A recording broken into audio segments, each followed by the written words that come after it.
Hi, my name is Lela Witherspoon. I am doing a formal art criticism of this artwork for SCAD. Summer 2025 class is art criticism. And today I'm going to be talking about this photograph by Jack Wellpott. I'll get into the details, but I am currently at the Berkeley Art Museum and Pacific Film Archive. I chose to come here because I've never been here before, and I've been to a lot of museums around the area and San Francisco and all that stuff, but this was a little closer to home and I've never been. Also really sorry with how noisy it is because it's just they're installing something in a gallery across from me and it's quite loud, so I apologize. This is the photograph I will be analyzing. It is by Jack Wellpott, done in 1972, called Amor Star on a gelatin silver print. I wanted to start with the formal analysis of the piece. So from what I can see, so say with line, we have directional lines going up and around and through, creating an almost oval-like shape, drawing my eye around. So when it comes to shape, we have this kind of large triangle, as well as almost a circle going on through here.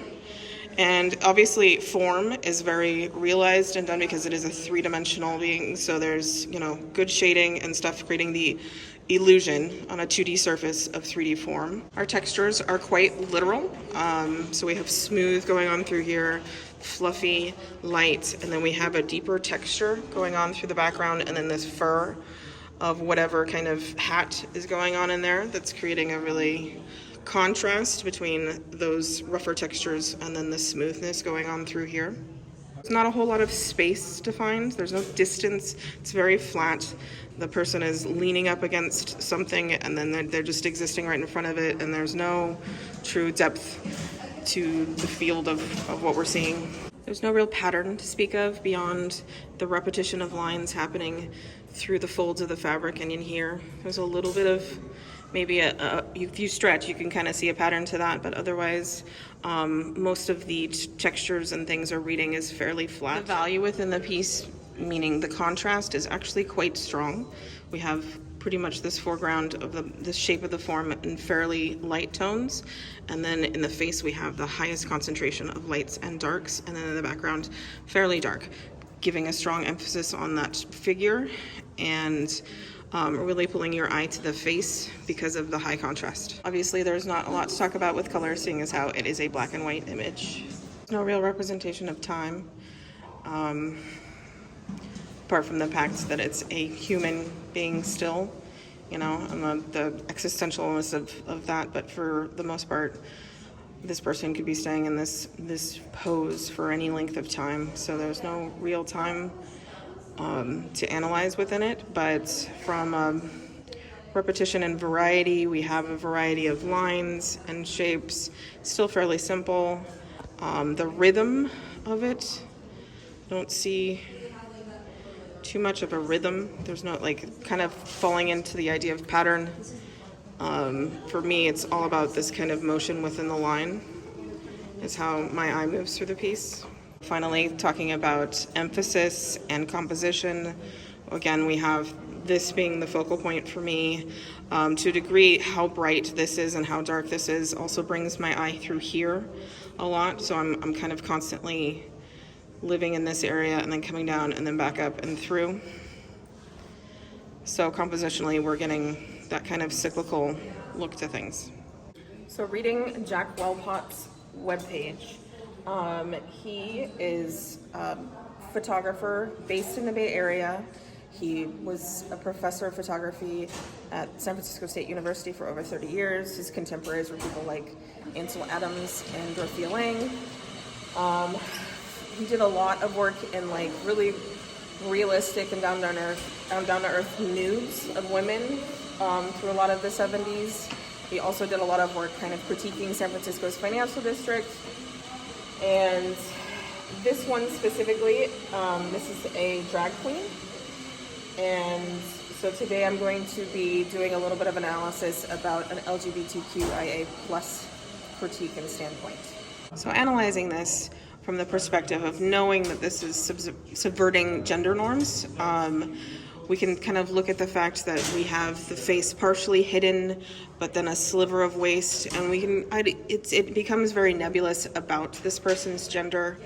And I think that's what draws me to it more than almost anything, is there's a very big like androgyny to it. And if I hadn't read the plaque, there might be, you know, an interpretation that this could be a woman. But knowing that it's a drag queen who's posing in this very mysterious way, you know, face partially hidden,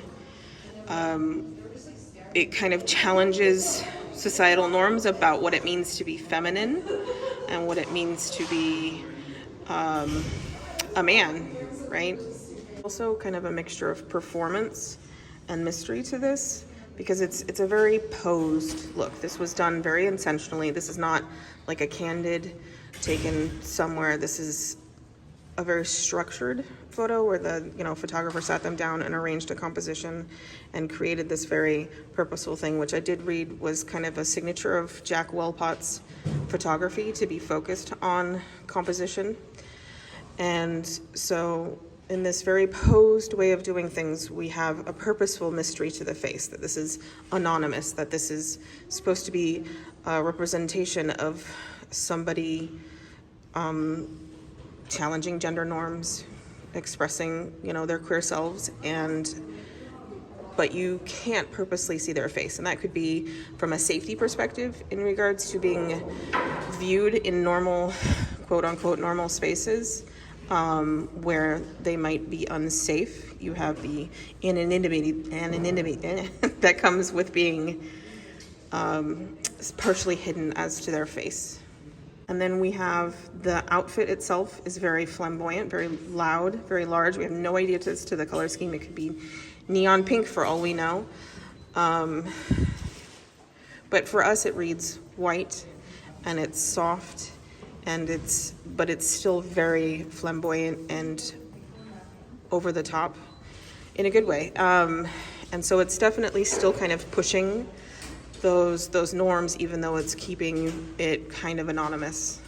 And that kind of hidden self is even in the hair, as we've got this hat going on, you know, as a very strong contrast against all of this beautiful fabric. What is that hat representing? But it is hiding the hair, and so yet again we have another layer of anonymousness to the subject. With the eyes, we see that this person is pretty much looking directly at the viewer, which for me is usually fairly challenging. Like, to make eye contact with the camera, with the viewer, you are looking at somebody and trying to make them aware that there is like a two-way kind of process of being looked at and looking, and that they, you know, if they could see you, they would see you like watching them in this moment, and also look at me, you know, this is who I am. Are you comfortable with that? Are you uncomfortable with that? It's a direct challenge to the viewer. Anyway, thank you so much for joining me on this art critique of, this is called Amor Star by Jack Wellpot. Again, I'm in the Berkeley Art Museum and Pacific Film Archive. And this was my favorite piece in the museum, and I was excited to talk about it today. Thank you so much.